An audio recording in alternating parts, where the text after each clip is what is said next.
pero se fue. Así que ya está, ya aplaudimos mucho. Vamos a dar comienzo entonces a la mesa número 7, aportes para la innovación, y voy a presentar a las dos moderadoras que van a estar acompañando hoy esta mesa de expositores. En primer lugar, a la doctora arquitecta Marcela Bio. Ella es arquitecta por la FADU, Universidad de Buenos Aires, doctora en Ciencias Sociales por la Facultad de Ciencias Sociales de la UBA, investigadora del CONICET, sede UNDAB. Y en segundo lugar, a la arquitecta Natalia Kanoff, arquitecta FADU-UBA, cofundadora del estudio Mutar y la plataforma colectiva Habitaria, codirectora del equipo de investigación sobre género y vivienda en FADU-UBA. Bueno.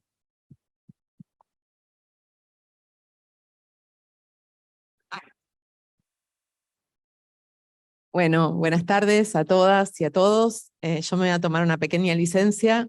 Fer está allí, pero bueno, también quiero agradecer, quiero celebrar este encuentro, la formación del Laboratorio El Hábitat Argentino.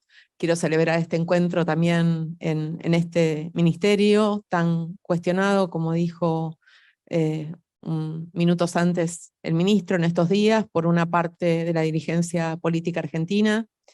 Quiero agradecer a Javier, que está aquí justo haciendo su ingreso triunfal, por esta iniciativa que celebro, que me pone también muy feliz, y muy especialmente también a Fer Vera.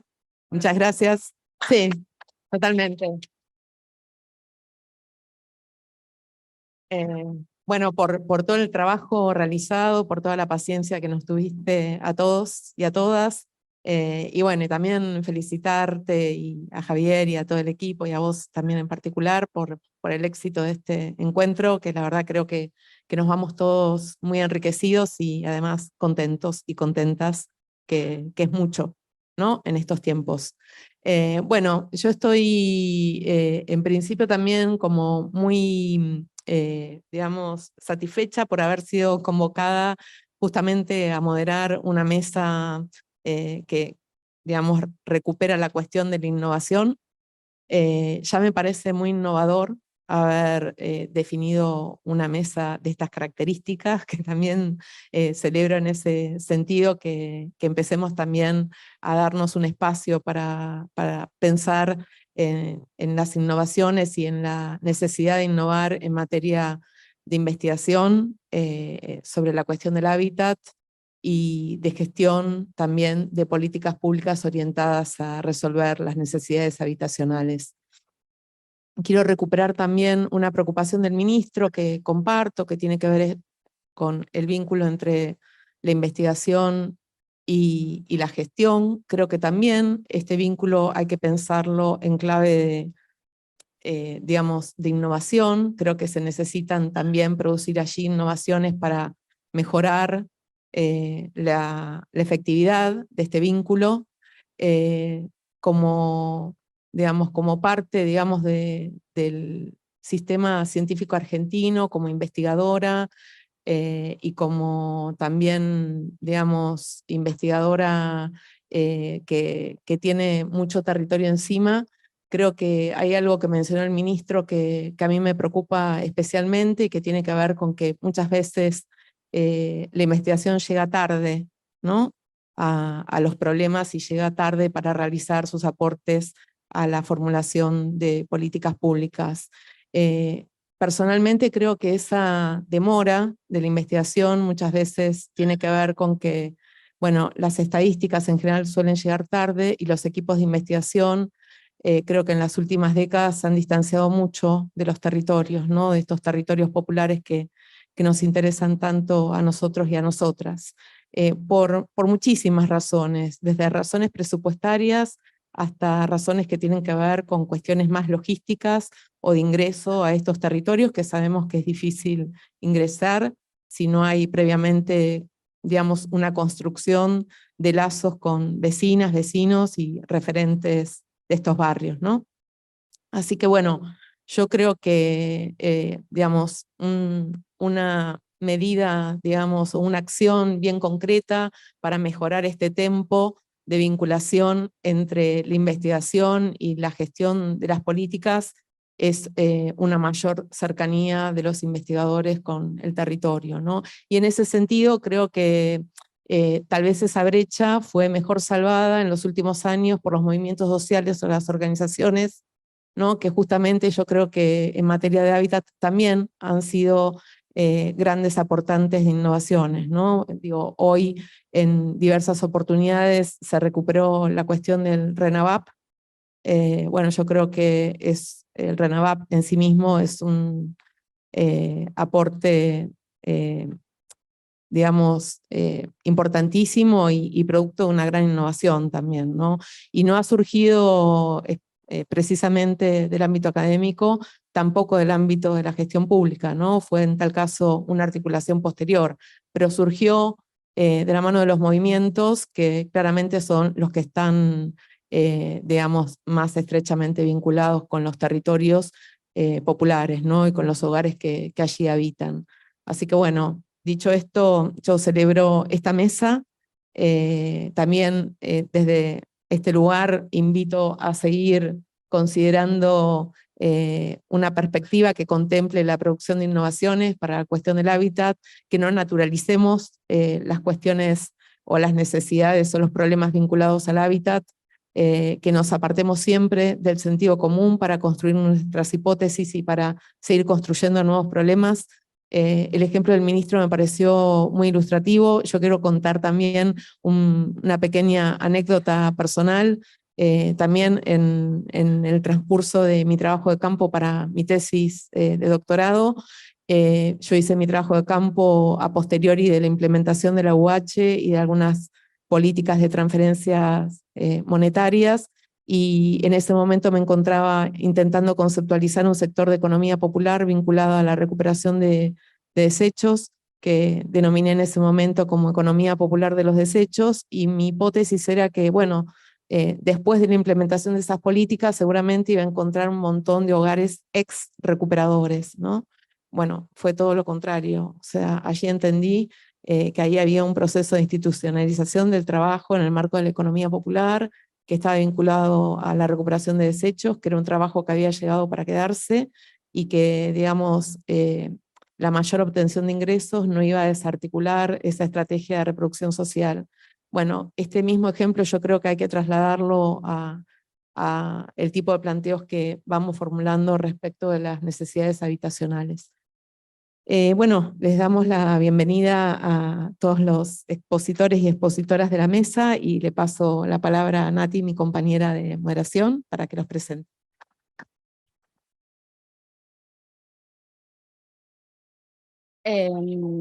Bueno, al igual que Marcela, celebro esta mesa que, como van a ver, es muy nutrida desde vivienda, transporte, espacios educativos, y toma dimensiones desde proyectos, hipótesis, ficciones, hasta experiencias concretas o proyecto ejecutivo.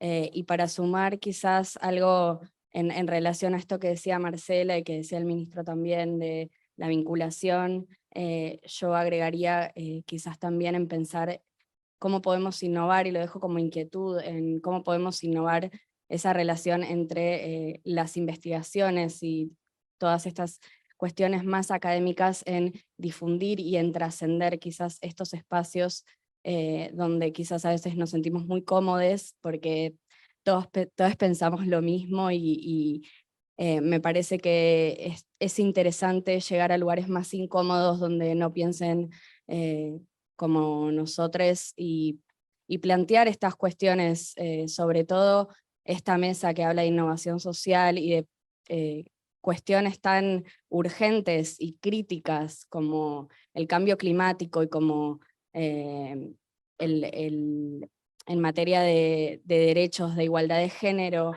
Me parece que una mirada ecofeminista, como algunas de estas investigaciones lo hablan de forma explícita, me parece urgente poder trascender estos espacios y pensar en cómo comunicar o difundir o enfrentarnos a otros territorios. Así que, bueno, solo quería agregar eso. Y empezamos con Santiago Tomeo, que es arquitecto por la FADU, trabaja en el Centro de Hábitat y Municipios, y su ponencia es Educación, Espacio Público y el Derecho a la Ciudad. Muchas gracias, buenas tardes. El desafío es ser el primero de la última mesa y somos un montón. Así que vamos a hacer lo más rápido que se pueda. No sé si está la imagen, pero sería bueno.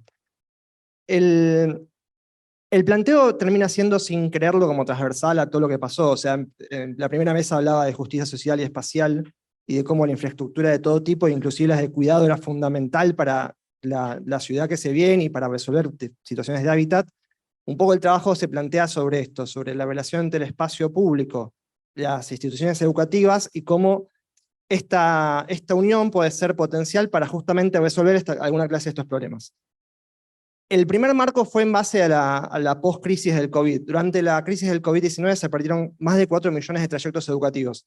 Lo cuento en trayectos educativos porque no es días de clase, sino 4.200, casi 4.200.000 chicos en el área metropolitana que no acceden a la escuela. No acceden a la escuela, no acceden a tampoco contacto social diferenciado, en muchos casos a comedores estudiantiles. Hay una pérdida de datos bastante más grande.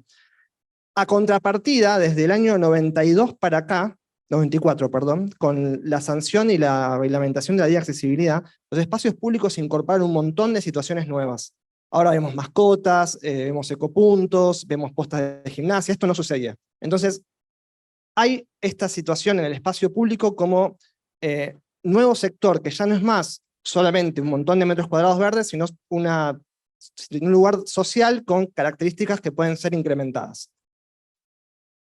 La educación, históricamente cerrada, empieza a cambiar su paradigma, un paradigma mucho más abierto y mucho más transversal. Sin embargo, los edificios siguen siendo los mismos. Entonces hay una diferencia entre edificio y tipo educativo. Cuando sucede la pandemia y la pospandemia, se pone de manifiesto esta crisis, y aparecen estas situaciones en las cuales uno piensa los conjuntos y las redes como elementos simultáneos, se tenderían a resolver problemas tanto del estilo educativo y la transversalidad necesaria, como de incorporar al espacio público situaciones que hagan que la red sea más resiliente, pero al mismo tiempo el espacio público tenga mejores usos. Y desde ahí parte un poco el trabajo. El trabajo es más de geografía analítica, es decir, se analizan primero todas las instituciones educativas y su comportamiento de localización para entender las estatales y las privadas cómo funcionan. Se hacen algunos hallazgos interesantes ahí, a modo de introducción, cómo la educación, si bien es pública, cuando es de gestión privada, es mucho más compleja para transformar al alumno en un cliente, tiene todos los niveles, pero se aleja de cómo se incorpora a los barrios y a la distancia general, mientras que la educación pública, que parece mucho menos compleja, tiene unas pisadas territoriales buenísimas. O sea, pareciera ser contrafáctico el discurso de la mala educación, cuando en realidad geográficamente tiene altísima cobertura. Una vez analizado esto, se empiezan a pensar los espacios públicos a partir de su generación. El estudio inicial es la primera corona de la área metropolitana, aunque va a ser más amplio, y cada municipio tiene una forma diferente de generar el espacio. Entonces, diferentes fórmulas generan espacios más o menos aprovechables. Hicimos un corte en superficie respecto a lo que recomendaba el SAM en 2008, creo. Y a partir de ahí hacemos el tercer cruce, que es la complejidad. Cómo estos espacios se pueden complejizar agregando funciones educativas y generando redes de espacios a partir del espacio público. Esta situación de nueva complejidad aprovecha dos elementos. Primero, que haya infraestructura instalada, y que esta infraestructura con pocos cambios generaría impactos en la red. Y por otro lado, hay situaciones de baja cobertura, por ejemplo los iniciales, que con pequeñas intervenciones en el espacio público no solo se recupera y se reorganiza el espacio existente, sino que además se accede a que la red más vulnerable tenga más representatividad, con el impacto que tienen derechos en toda la sociedad en su conjunto. Finalmente, para que esto no sea un análisis netamente teórico, el planteo va hacia construir una serie de indicadores que permitan a los diferentes niveles de gobierno municipal entender estas relaciones de complejidad y priorizar algunas obras respecto de su localización y respecto de estas conexiones entre sí, para poder, a partir de estas conexiones y a partir de estas complejidades, poder tener un marco de comparación respecto de cuánto bien o mal funcionó una política, o cuánto bien o mal funcionó el establecimiento de una infraestructura. Eso, por supuesto, es algo súper teórico y que va a requerir pasos de comprobación, ya hemos refutado parte de la teoría en algunas cuestiones que no funcionaron, y me queda un minuto. Así que para concluir, estamos tratando de que esta construcción sirva para que haya nuevos indicadores y para que haya nuevas herramientas. O sea, que no quede en una situación netamente teórica, sino que pueda tener alguna clase de impacto. Gracias.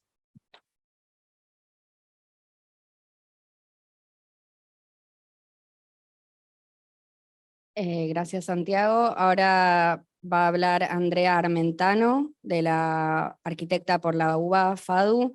Está en curso de realización de su tesis de la maestría en investigación proyectual, y su ponencia se llama Habitar lo inesperado, el proyecto emergente dentro del centro de la metrópolis.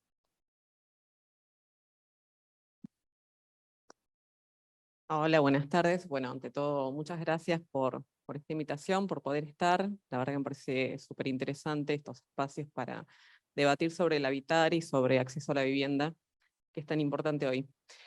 Bueno, la investigación, no sé si está la imagen, la investigación comenzó cuando comencé la maestría, empecé a ver las modificaciones que había en el habitar a partir de la tecnología. Uno de ellos era, por ejemplo, cómo el trabajo empezaba a migrar de lo que era la oficina al hogar. Entonces, algo que después se incrementa con la pandemia, entonces cómo realmente se podía desarrollar sin necesidad de ir todos los días a una oficina.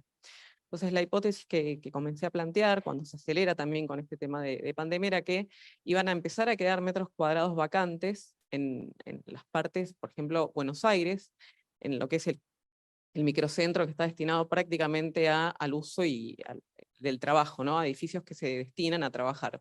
Entonces, ¿por qué no destinar esos metros que iban a quedar vacantes a incorporar vivienda y habitar, que es un faltante en la ciudad?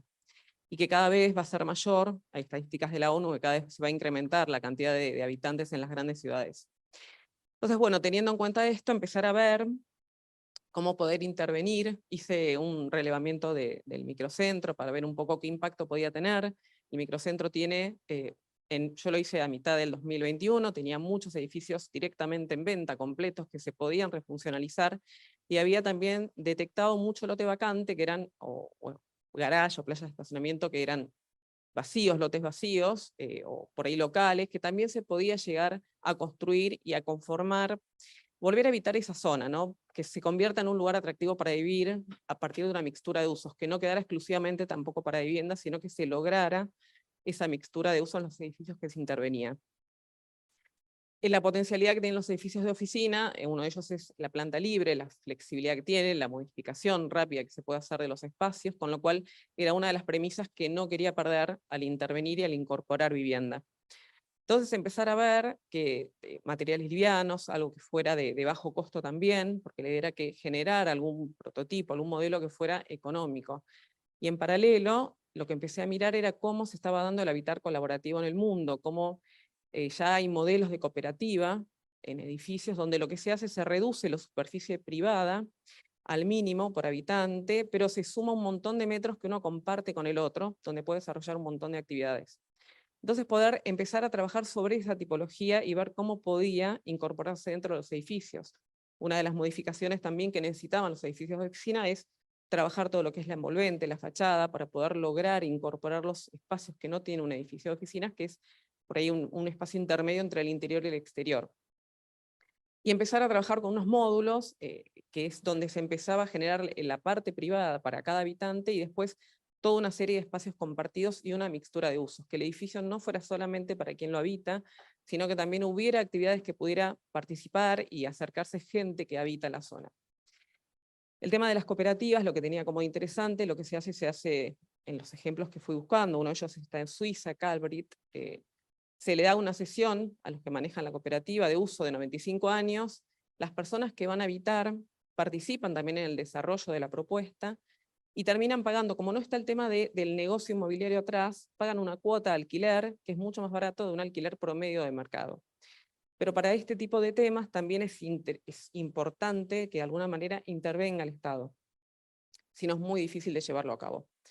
Entonces poder ver en temas de, no sé, de regulación de suelo, de usos, de valor de mercado, para que realmente no termine en una gentrificación de la zona, que pasó ya en varios sectores por ejemplo, de la capital, en zonas que se van degradando, que van quedando lugares vacantes, donde después baja tanto el valor de mercado que se compran esos terrenos, se generan emprendimientos inmobiliarios, sube exponencialmente el metro cuadrado y se expulsa al que habita tradicionalmente ese lugar, y termina siendo lugares donde accede el que tiene, digamos, el dinero para poder llegar ahí. Entonces, un poco es eso, creo que la premisa es ver, tanto desde las modificaciones, un poco la investigación va para ese lado, ¿no? De ver desde las modificaciones en el habitar, las modificaciones en las conformaciones de familia, entonces empezar a ver otro tipo de formas de incorporar vivienda. Ya no es simplemente, no alcanzas ya con el departamento tipo, que se viene desarrollando hace años, y también ver una forma de incorporar vivienda, como decía, que pudiera acceder gente de menores recursos también, que no sea solamente un negocio. Esa es un poco la idea de la investigación. Gracias.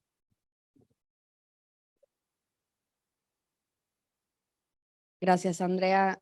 Ahora vamos a escuchar a Mariana Aranovich, coordinadora del RENAVAP, y a Juan Manuel Datoli, responsable técnico de la conformación y actualización del RENAVAP, que nos van a contar justamente sobre la experiencia del Registro Nacional de Barrios Populares.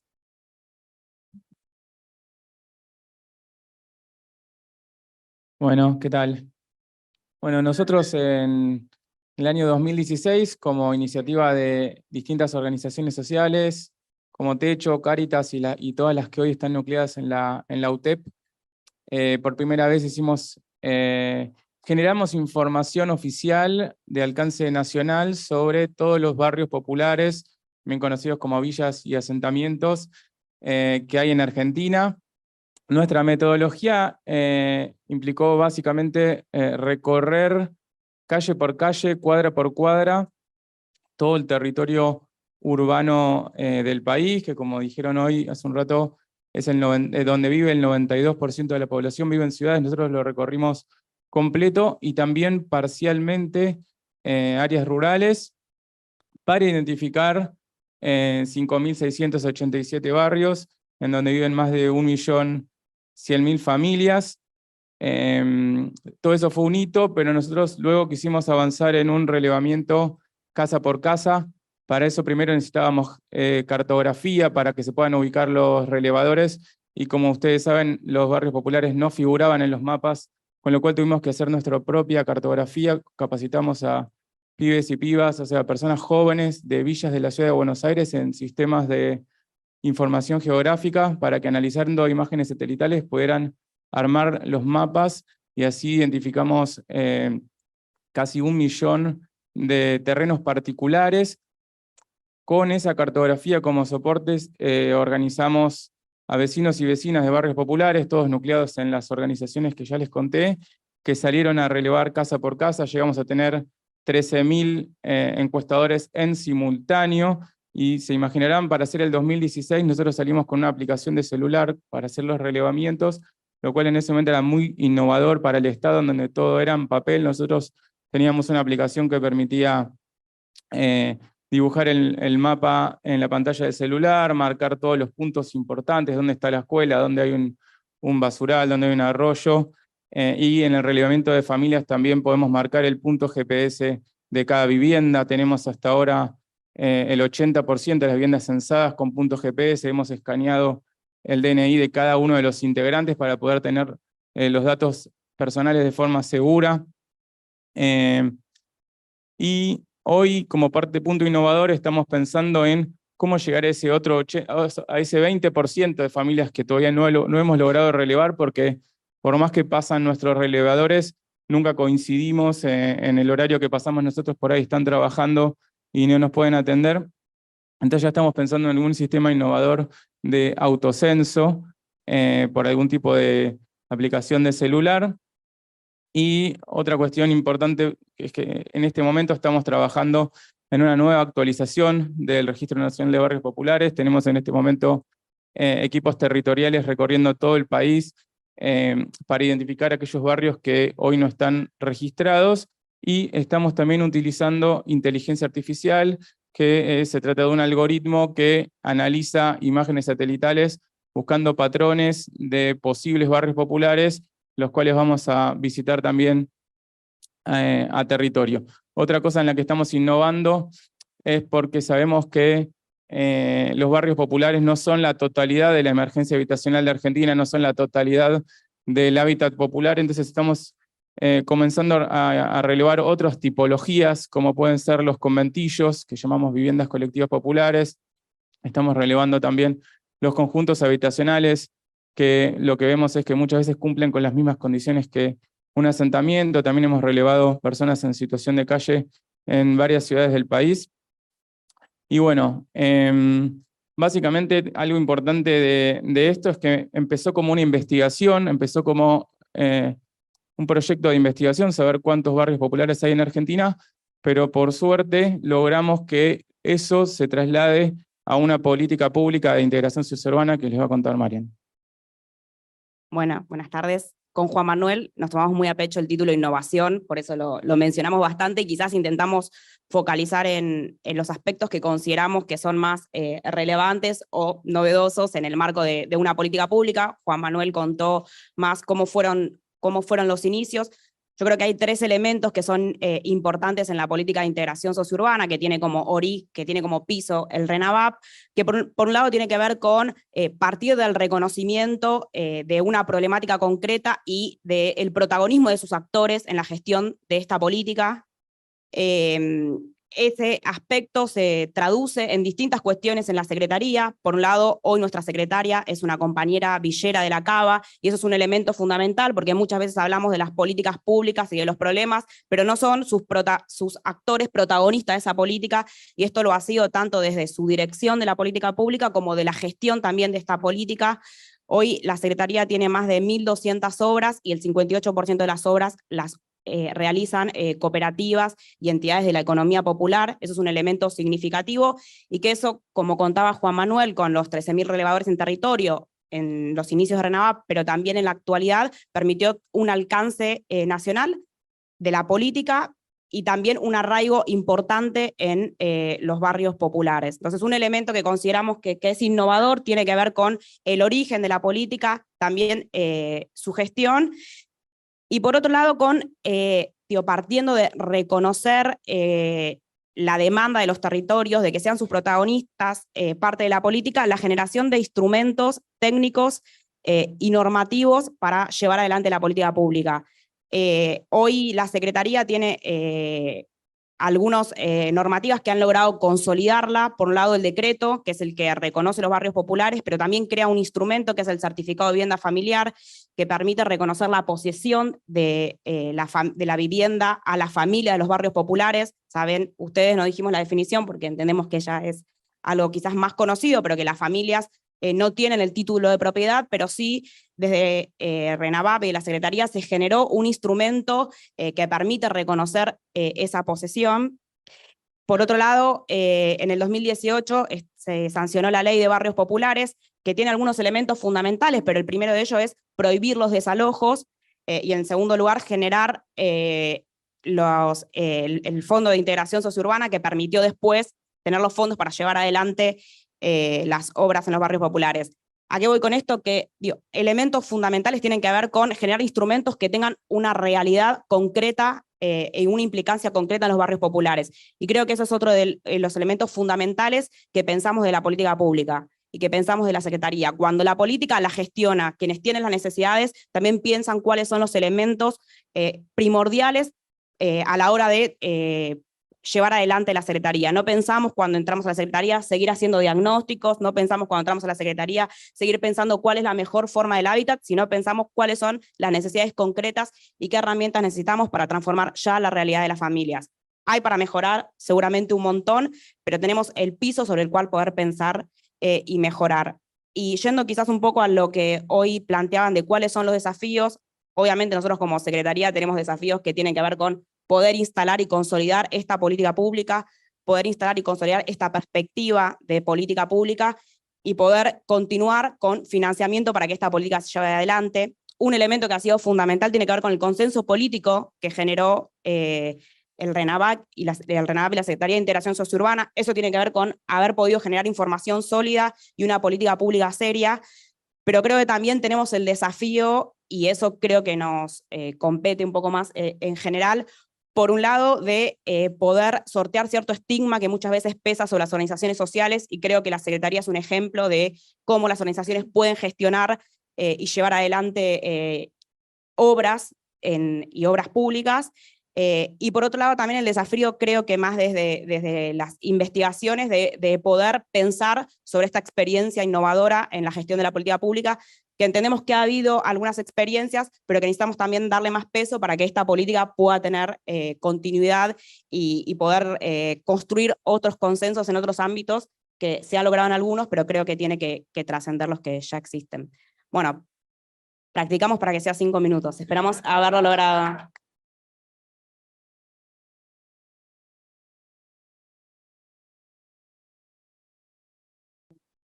Vale, porque eran 2.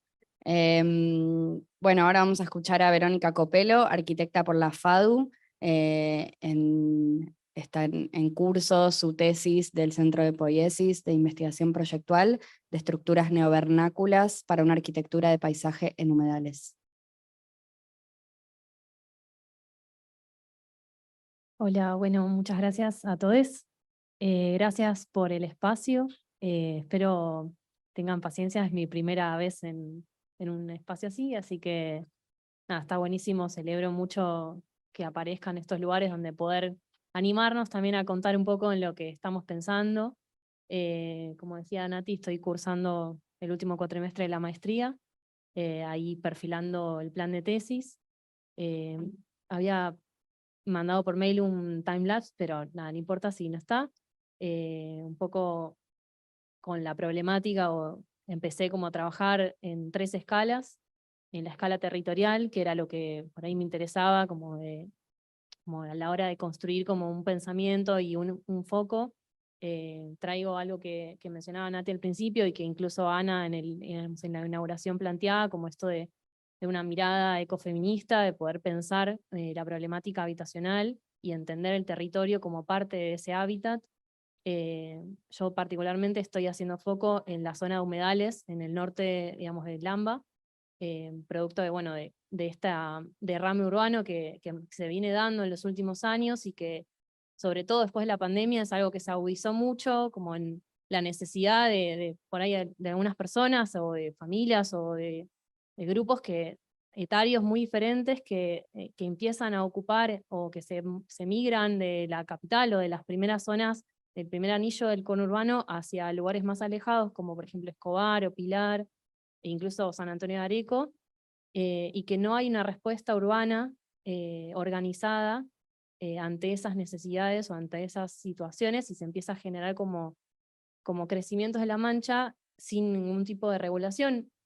Particularmente analizo Escobar con la zona, digamos, que se está interviniendo en los humedales y la aparición de todos estos countries que generan como estas urbanizaciones polderizadas, con el caso de Tigre y de Pilar, que son casos más avanzados, donde ya prácticamente no hay mucha reversión. En cambio, en Escobar lo que observaba es que todavía es un proceso que está como en posibilidad de transformación, digamos, para otro lado, o para una alternativa diferente de urbanización, y que también nos permita como pensar como profesionales, o sea, en las disciplinas de la arquitectura y el urbanismo, qué otros modos podemos pensar sobre las maneras de construir, como otros imaginarios también, cómo podemos interpelar a las personas que están tomando la decisión de irse a vivir a esos lugares, que construyen naturalidades o nuevas naturalezas artificiales, directamente destruyendo los humedales, que tienen un valor no solo cultural, sino también un valor ecológico muy importante que nos permite, no sé, permitiría que, digamos, que los humedales se conserven, que no haya como un aumento de la isla de calor. Bueno, además de que al construir sobre los humedales se generan como un montón de desastres ambientales en los que no hay como, se están desertificando todas las zonas digamos, de reservas, y en esta investigación estoy planteando como 3 escalas de aproximación: esa escala como más territorial, vinculada con con un modelo de urbanización alternativo, en una escala intermedia, como unas combinaciones como habitacionales, y el foco desde el cual parto, que son estas estructuras neovernáculas, son como unas piezas que parten de una preocupación casi en paralelo de cómo se construye o cómo se piensa el AMBA, o cómo se está pensando la urbanización en el AMBA, es cómo pensar un modo de habitabilidad que se pueda autoconstruir, que las mismas personas que van a habitar puedan construirse o puedan tener como modos de organización en los que se puedan como generar prototipos de vivienda que puedan crecer y generar un modo de organización distinto. Por eso el nombre por ahora de las estructuras neovernáculas, porque me interesaba también traer como nuevos, o sea, modos que ya existieron de arquitectura palafítica, que intervenía menos sobre el territorio, y que tiene que ver también con otro tipo de materialidad, más vinculada con la madera, o con nuevos, no sé, con fenólicos, elementos que tienen otro tipo de manipulación y que permiten que otras personas con otras corporalidades también puedan manipular esos materiales, y al ser piezas, esas piezas se pueden combinar y generan distintos módulos habitacionales para albergar distintos tipos de usos. Así que bueno, por ahora ese es el estado. Bueno, desde ya muchas gracias.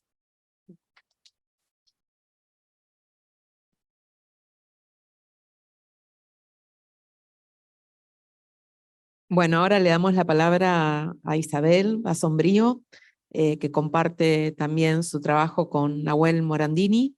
Ellos son del Instituto de Sustentabilidad Urbana, UCASAL, Laboratorio de Estudios Ecológicos y Sociales de Chaco y Yungas, y del Ministerio de Ambiente y Desarrollo Sostenible, en el marco del Programa de Naciones Unidas para el Medio Ambiente. Bueno, el título del trabajo de estos compañeros es Corredor Verde, bajo en emisiones como estrategia para mitigar el cambio climático.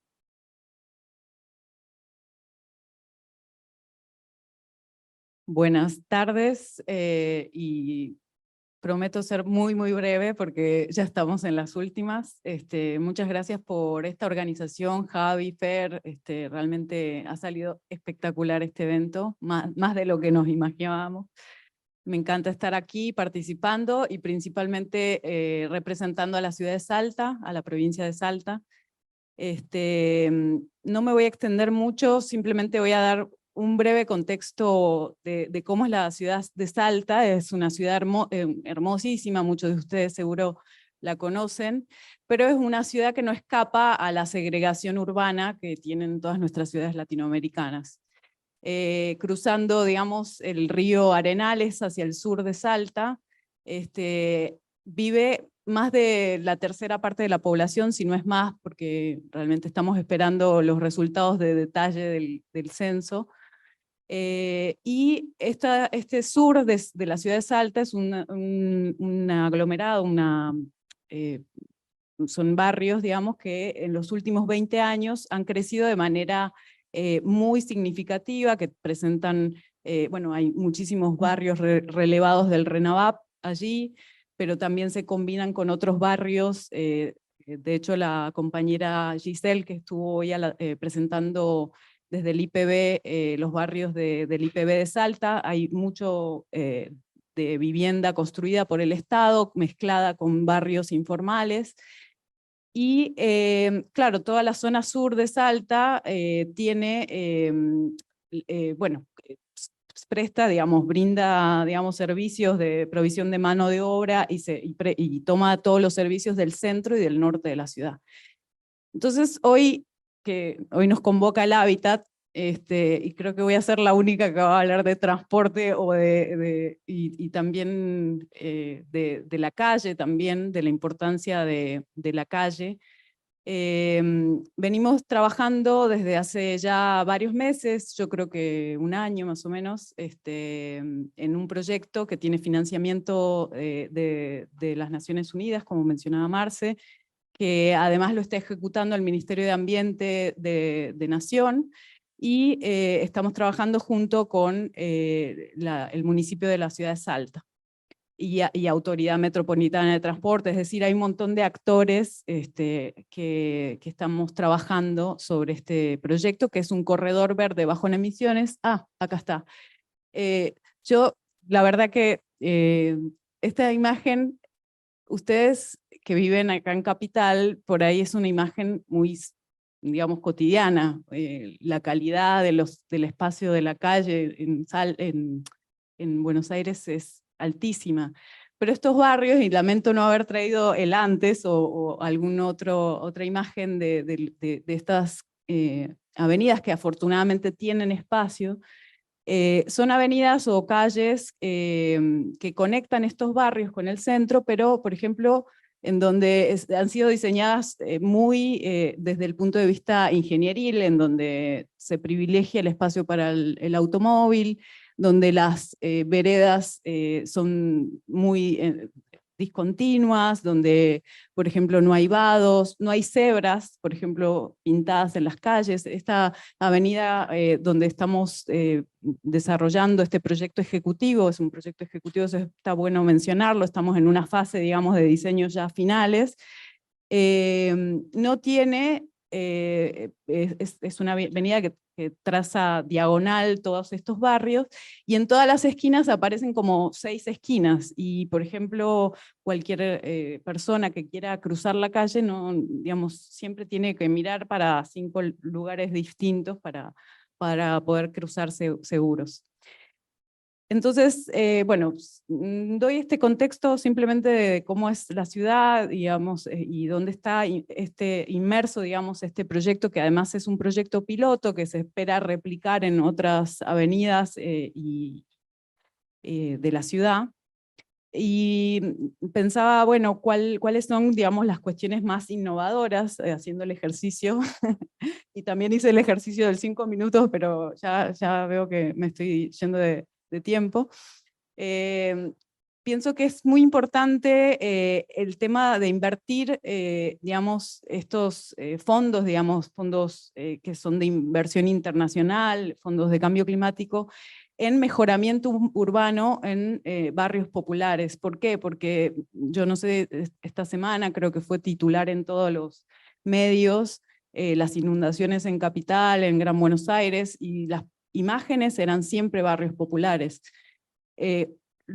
Invertir, digamos, en mejoramiento urbano en estos lugares es atender a esa vulnerabilidad social, y resolver un tema urbano también es atender el riesgo ante el cambio climático, ¿cierto? Entonces ese es un primer punto que me parece que es importante. El segundo punto es la innovación en lo urbana, en esta disputa que son las calles. El espacio de la calle también es un espacio en disputa, donde, por ejemplo, el tema de segregar el transporte público, en Salta, la distribución modal, la mayor parte de las personas, de los viajes que hay a nivel ciudad, las hace el caminante, y el segundo mayor es el transporte público. Entonces la mayor parte de las personas utilizan no solamente el transporte público, sino las calles, las veredas para moverse, para vivir. Entonces nos parece muy importante que en estos barrios que están todavía con un montón de necesidades de mejoramientos y de mejoras del espacio, se invierta en este tipo de proyectos. Entonces, redistribuir el espacio de la calle, por ejemplo, mejorar la convivencia de los distintos modos, atender esa movilidad del cuidado que tanto habla Ana Falú. También mejorar el flujo del transporte público es también hacer mucho más eficiente, digamos, esta movilidad. Muchas personas, digamos, de estos barrios demoran muchísimo tiempo en trasladarse, y eso es un bien, es una cosa a cuidar. Incrementar la seguridad, digamos, la seguridad en las calles, atender el tema de los siniestros viales también es importante. Entonces este es el segundo punto que quería como compartir, que me parece que es innovador, esta cuestión, digamos, de trabajar el espacio de la calle. Y lo último, que es lo más obvio, que es la innovación en temas ambientales. Me pasó que para escribir este artículo me entusiasmé a mi compañero Nahuel, que tiene un perfil ambiental, para analizar en respecto al cambio climático qué nos espera para Salta. Y claro, y ahí me empecé a dar cuenta de un montón de cuestiones bastante dramáticas, digamos, para el NOA, para la región NOA se espera no solamente un incremento superior a la temperatura que la media argentina, sino también un incremento en la época de sequía. Quienes conocen Salta, nosotros tenemos un régimen de 9 meses de sequía y eso se va a incrementar, con lo cual las lluvias también se concentran. Entonces, eso va a generar como unas cuestiones bastante dramáticas, digamos, al hábitat popular, y el efecto de islas de calor, que lo mencionaban recién, que es tan importante. Estos barrios del sur no cuentan, realmente es una de las cosas que más me enorgullece, porque sé que se van a hacer, seguramente vamos a lograr sembrar como 4000 árboles sobre este corredor. Bueno, fortalecer un parque sobre la ribera del río Arenales para generar un espacio de encuentro y de integración, pero también estos barrios del sur limitan, además están rodeados por, digamos, por ejemplo, hacia el sur está el relleno sanitario, y todos los barrios del sur están en unas cercanías demasiado estrechas con este relleno sanitario, entonces también se va a hacer con esos árboles, con esa siembra, van a generar cortinas forestales para, bueno, mitigar los efectos del impacto, del impacto que genera esta cercanía, ¿cierto? Así que bueno, un poco eso, yo creo que es mucho el trabajo que hemos hecho en tan poquito tiempo resumirlo, pero bueno, va a estar por suerte esta publicación con los otros, con todo el desarrollo del trabajo.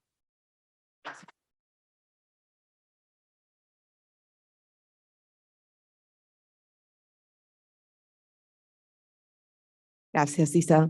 Bueno, le damos la palabra a Rosa Aboy. Rosa es profesora de la Facultad de Arquitectura, Diseño y Urbanismo de la UBA, es directora de la Maestría en Estudios Urbanos y de la Vivienda en América Latina, también en la UBA, y es presidenta del Consejo Profesional de Arquitectura y Urbanismo, CEPAU. Bueno, Rosa se va a referir un poco a este diálogo entre la investigación y la gestión, y también va a plantear algunos interrogantes respecto de la posibilidad de ampliar algunos paradigmas para pensar la cuestión de la vivienda. Bueno, muchas gracias. Quedamos los resilientes. Así que voy a ser breve, no me voy a extender con agradecimientos, pero repito, esos agradecimientos, la verdad es que es un lujo sentir el estado presente, sentir que disponemos de este espacio, de tanta gente tan comprometida con el tema del hábitat. Gracias, Javier, Carolina, Fernando. No quiero hacer nombres porque me voy a olvidar de un montón de gente que trabajó un montón, y a esta mesa y a las anteriores, porque la verdad es que se han barrido muchísimos aspectos que tienen que ver con esto que nos ocupa y que es el hábitat. La verdad es que soy parte de varios equipos de investigación y de varios grupos de gente que viene trabajando en distintos temas relacionados con el hábitat y la vivienda hace ya bastante tiempo. Y lo primero es que esto de trabajar estos temas es siempre una construcción colectiva, ¿no? Es siempre una construcción con los otros, con quienes van a ser destinatarios de la vivienda. Es una construcción que tiene que ver con las instancias de la política, de la técnica.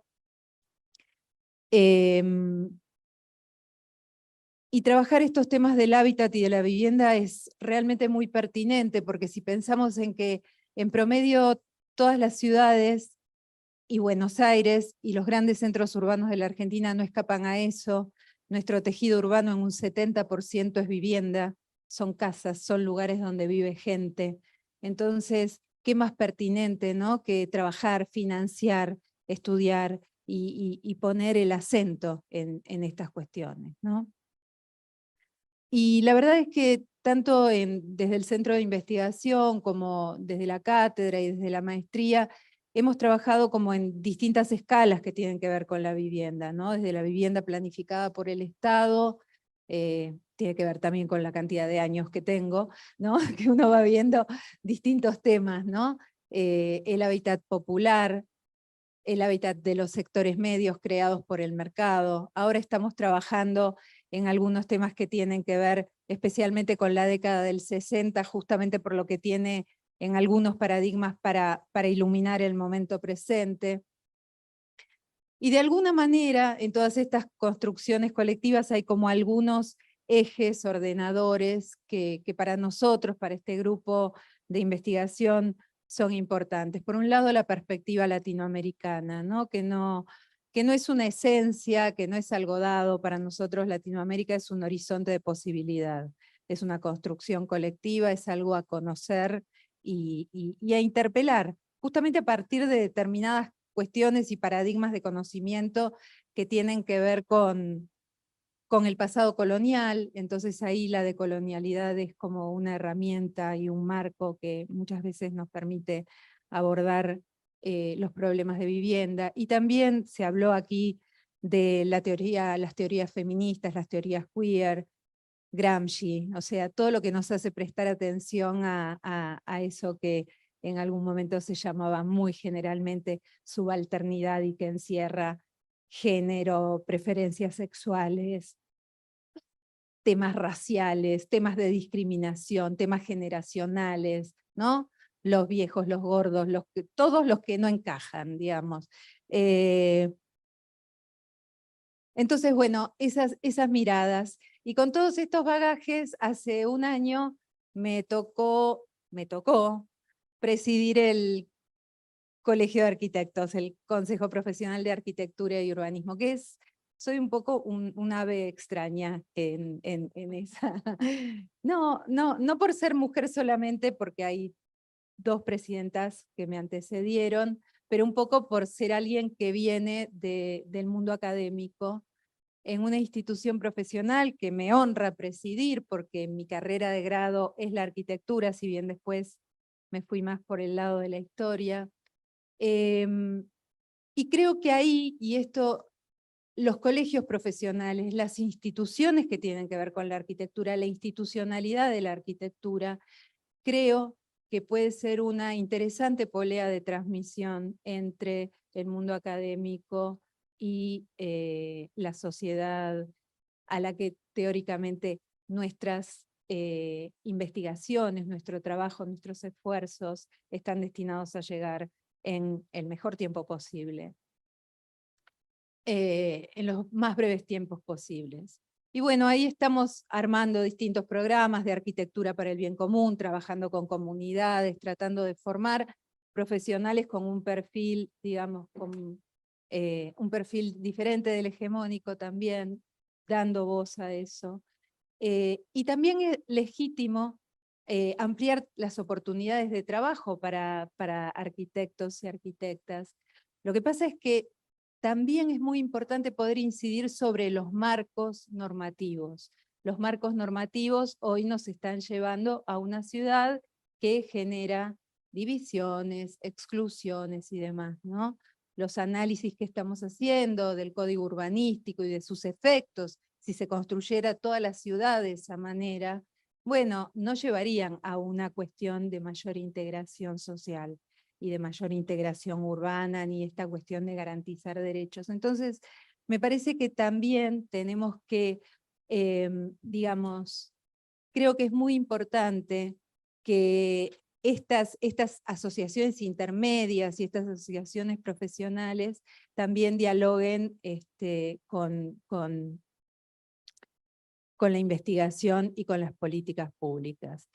Y como alguien que viene trabajando en vivienda desde hace mucho tiempo y con una especial sensibilidad por los sectores populares, creo que en un país con un 40% de pobreza tenemos que redefinir un poco el marco de sectores populares, tenemos que trabajar mucho sobre los sectores empobrecidos, en una sociedad donde la movilidad social ascendente invirtió su signo.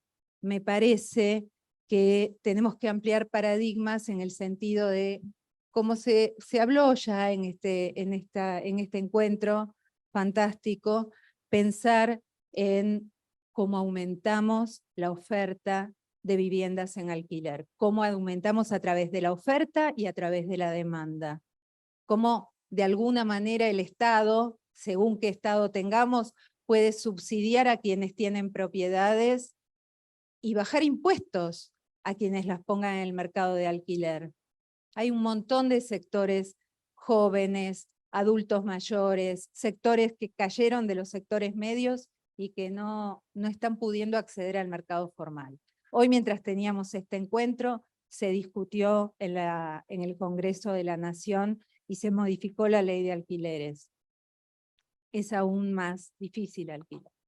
Entonces, bueno, eso, ampliar paradigmas y ampliar lugares y usar también, o de alguna manera articular con nuevos actores como pueden ser asociaciones profesionales y demás en estos puentes que creo que hay que construir para lograr una sociedad un poco más integrada y con un hábitat, digamos, con problemas de hábitat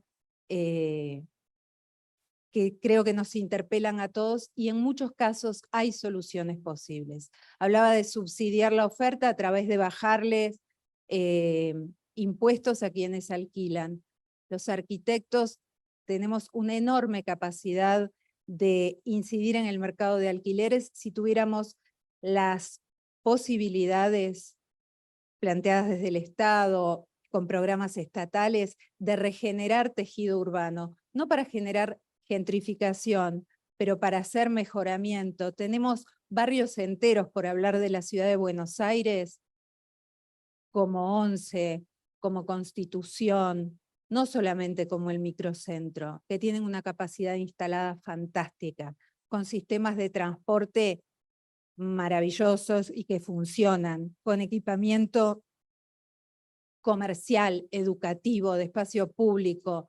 Bueno, me parece que si regeneramos tejido urbano, podemos tener vivienda para los sectores populares y para los sectores medios empobrecidos y para los sectores medios que hoy no están accediendo. Creo que hay un cambio de mentalidad también que tenemos que hacer. Bueno, perdón. Gracias por escucharme y gracias a todos. Muchas gracias.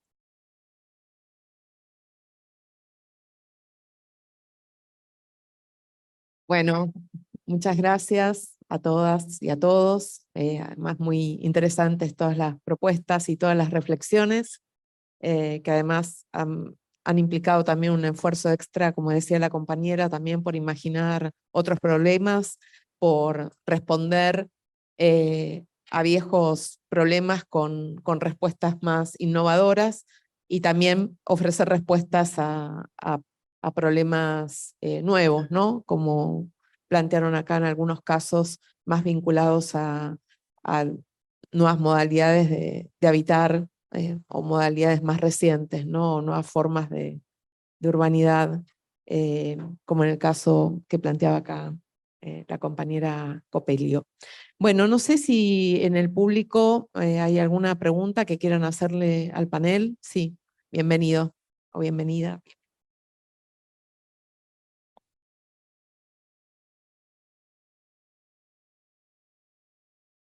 Hola, soy Luciano, estudiante de Forma y Proyecto, y tenía una consulta sobre todo para Isabel, igual es para todos, que habla en base a... Entiendo que tiene un laboratorio en el Chaco y las Yungas, y lo que me pasaba cuando veía la foto era que veía como una imagen de Vicente López o mismo de por acá, y me llamaba la atención en dónde queda el paisaje cultural en ese sentido. Y la pregunta va si a partir de la innovación se busca en como este periurbano o en la periferia de Salta y de Jujuy, a partir de la globalización que generó esta autoconstrucción y traer materiales como prefabricados, se pierde un poco de este neovernácula que se estaba hablando. Bueno, cómo a partir de la gestión pública, de la innovación, y desde no olvidarse el paisaje cultural y de la historia revisionista del lugar, cómo piensan abarcar ese corredor y en diferentes lugares. Gracias. Luciano, gracias por tu comentario. De hecho, me haces pedir una disculpa, y es que esta imagen la hizo una arquitecta que no fue, que digamos que la creó desde Buenos Aires.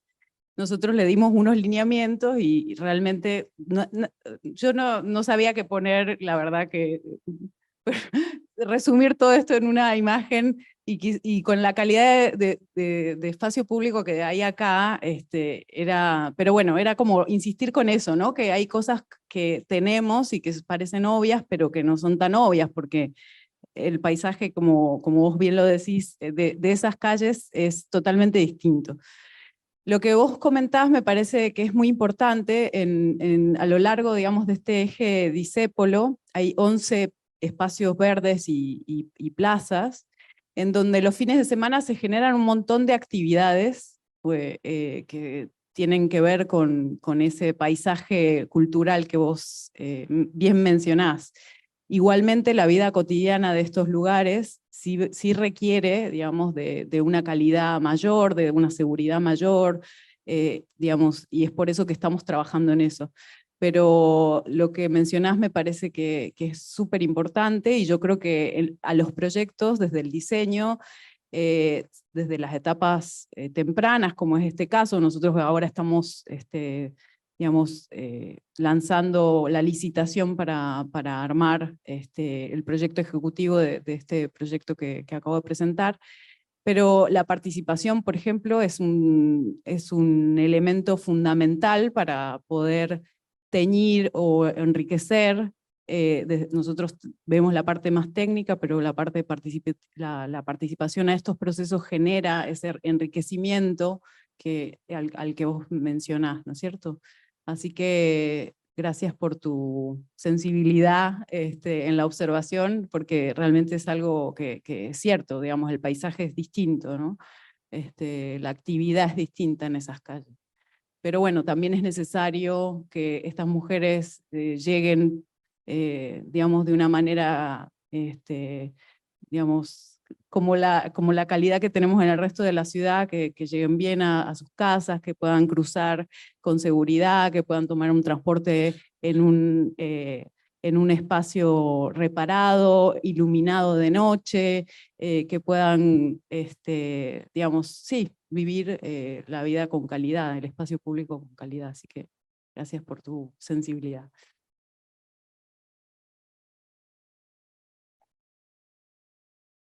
Bueno, yo quiero hacerles una pregunta a Juan Manuel y a Mariana. Me interesó particularmente esto que mencionaron un poco al pasar, pero que para mí es muy significativo y que tiene que ver con que de algún modo desde la Secretaría están tensionando la noción de hábitat popular y están haciendo ingresar a esa categoría, tal vez en términos más tipológicos, otras tipologías que no se circunscriben estrictamente a lo que tradicionalmente denominamos villas de asentamientos. Quiero decirles que en lo personal estoy totalmente de acuerdo con que es necesario, digamos, repensar la categoría de hábitat popular.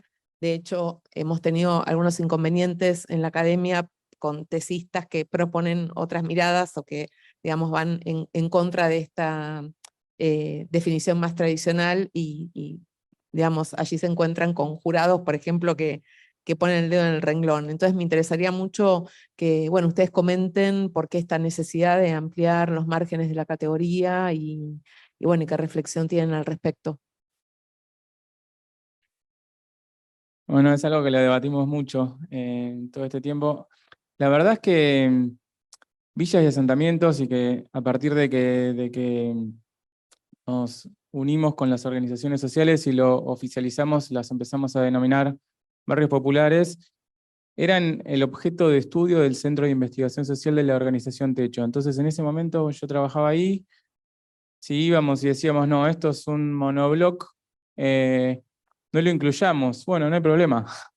No van a salir en un informe, no los estamos dejando fuera de ninguna política pública. Y de repente esa investigación, como decía, pasó a ser una política pública, y al principio, bueno, no incluyamos esto porque es un conventillo, no incluyamos esto porque es un conjunto habitacional, no incluyamos esto porque es una comunidad de pueblos originarios, para eso está el INAI, etcétera.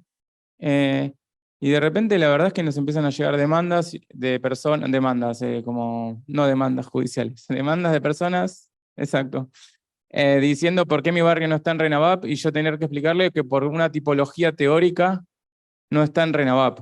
¿Qué? ¿Tengo que demoler la casa que me hizo el Estado y volver a construirme una de chapa para que vos vengas con tus políticas públicas? Y lo mismo en los conventillos, por ejemplo, de La Boca, que ahí hicimos un relevamiento que estamos próximos a presentar un informe. Entonces, todavía no es, o sea, lo que está por debatirse todavía es si esto lo vamos a incluir en RENAVAP o en otro registro o qué vamos a hacer, pero sí estamos agradecidos del ministerio, no sé, que nos permitió como empezar a relevar un montón de otras situaciones, estamos generando información y la idea es hacer como ese mismo caminito de que primero generamos la información y después pensamos la política pública.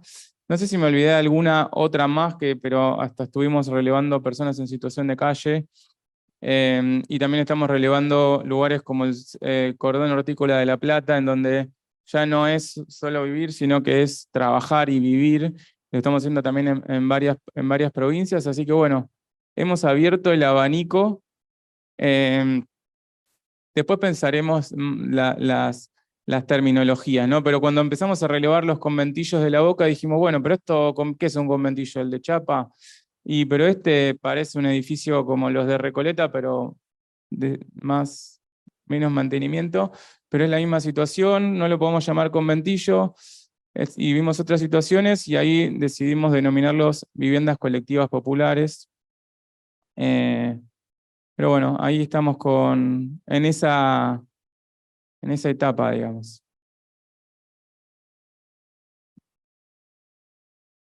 Bueno, no sé, Nati, si te parece, si no hay otra pregunta o si queda alguna pregunta en el público, si no damos por concluida la mesa y bueno, les agradecemos mucho a todas, todos y bueno, por supuesto al auditorio.